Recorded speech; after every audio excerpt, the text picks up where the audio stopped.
السلام علیکم۔ کتاب سے محبت کرنے والوں کے لیے کاشف اعظم ایک بہترین کتاب کا انتخاب کیے آپ کی خدمت میں حاضر خدمت ہے۔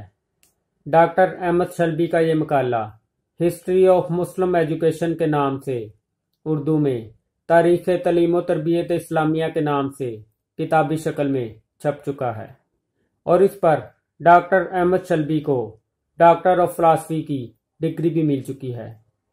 یہ کتاب بے شمار غیر مطبوعہ مسودات اور مطبوعہ کتب کے نہایت وسیع مطالعہ پر مبنی ہے۔ یہ کتاب تعلیم و تربیت اسلامیہ کی 650 سال کی تاریخ ہے۔